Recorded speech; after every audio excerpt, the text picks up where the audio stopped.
Everyone is talking about Agentforce, but for the developers in the trenches, it's all about Agentforce Vibes. So to keep the good vibes going, I'm joined by two developer superstars, Mohit Srivastava and Joseph Kuban. Mohit is the principal developer advocate at Salesforce, and Joseph is the global VP Salesforce platform architecture at Astound Digital.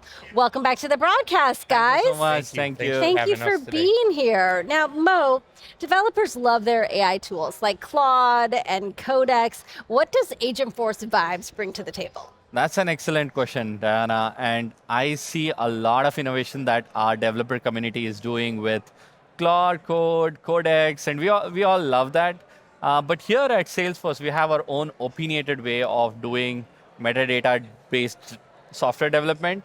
And there are skills that you need. And what I'm seeing best developers do is they are harnessing their own agents. That means they're taking this Claude code, doing a lot of work on top of it so they can be productive. Like, for example, writing skill files, creating their own MCP tools, and they're just harnessing it, right? We want to make it very easier for our entire developer community.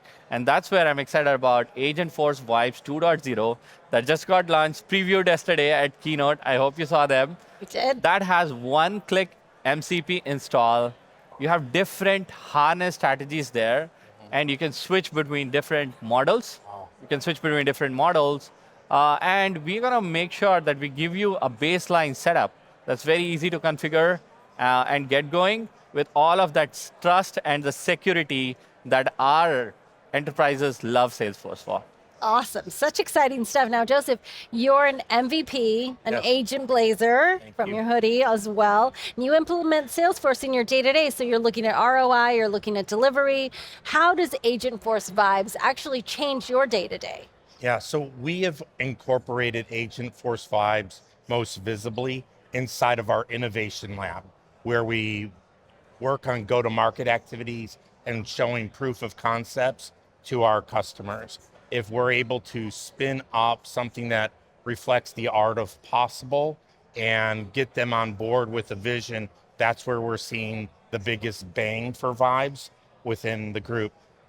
Ultimately, when you're doing delivery, you have a little bit more complexity with iterations around testing and ensuring that you've got trusted responses and whatnot, so that there's more energy, but up front, we're accelerating a lot of that early work. Sounds good. All right. Well, we're hearing a lot of buzz around React support within Agentforce Vibes.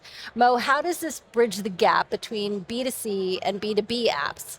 Yes, so for traditional Salesforce developers, we have always been using other outside third-party services to run B2C scale apps. I'm really excited about supporting React now on Salesforce platform because they have all the data right there in Salesforce platform.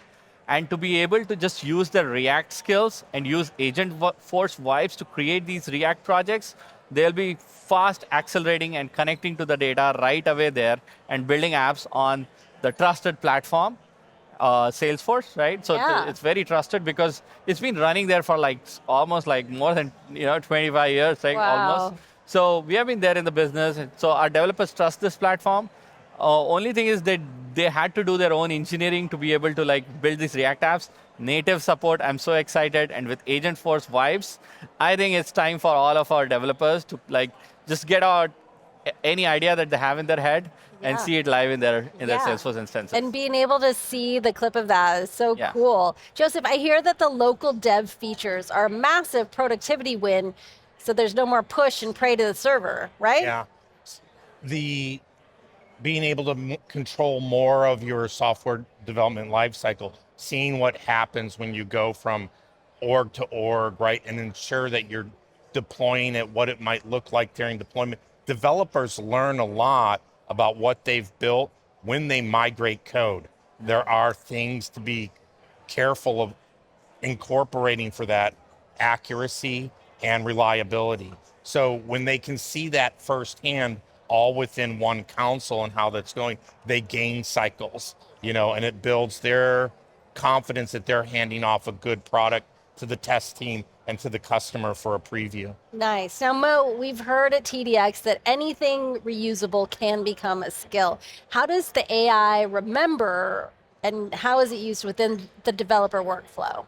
Yeah, so I think this is something that all developers would have faced is, if you want to do certain task, and let's say if the AI sort of not gets it right at the first time, and the moment you start giving more context and more rules and more streamlined instructions, you'll see that the AI like really behaves well. So how do you do that, at scale, like so that you don't have to repeat it again? And that is the concept of skill files.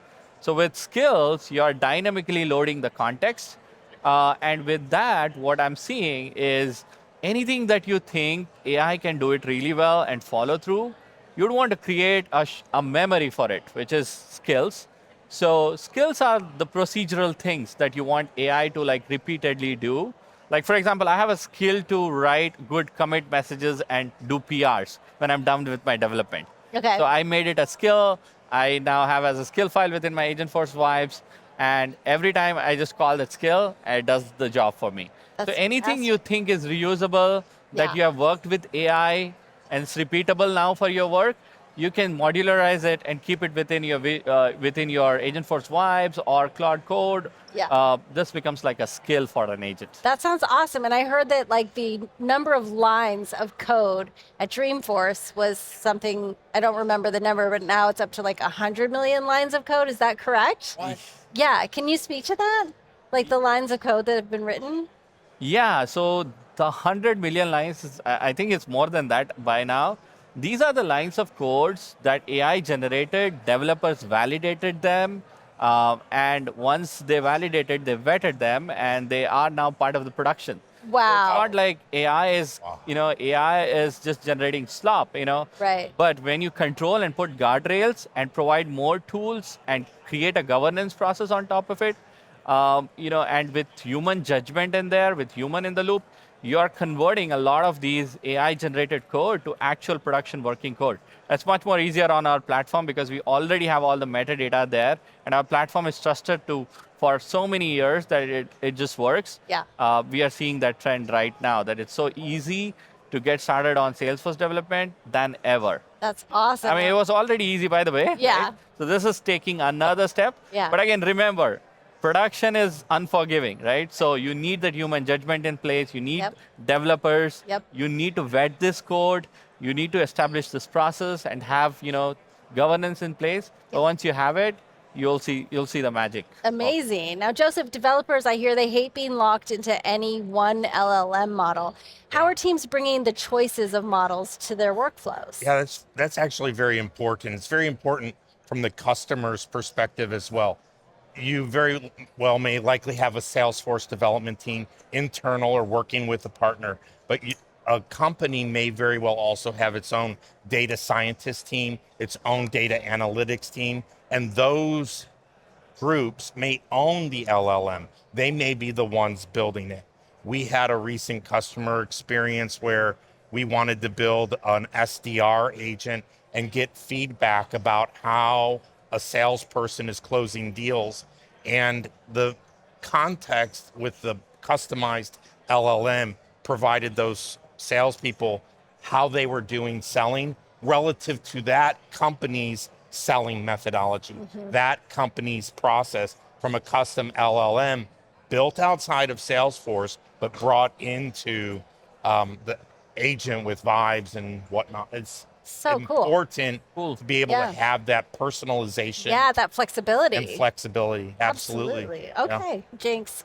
Yeah, if you're- Jinx, you owe me a Coke. So if you're a developer watching right now and you haven't turned on Vibes yet, what's the one reason they should start today? Mo, I'll start with you. Yes, so I think with the Vibes, I know we had previous version of the Vibes, but I strongly recommend that you go try out Vibes and just play with these tools. The best part about these tools is you play with them, you learn how they sort of work, and see how it like sort of fits into your developer workflow and customize them. So there's this QR code that we'll have on the screen. Scan it, go to your arcs, turn them on, and just play with it. Yeah, what would you say, Joseph? Yes, I think the expression is right. Fortune favors the bold. At this point, it's not a matter of will a developer or will an admin use AI to configure and code. It's when you will do it. You will either be doing it now or you will be doing it in 6 months or a year. So you might as well jump in, Right. embrace the change, and start moving in that path. Fortune favors the bold. Thank you, Yeah. Joseph. Thank welcome. you, Mo. Developers, to learn more about Agentforce Vibes, just scan that QR code on screen or go to salesforce.com/agentforce/developers/vibe-coding.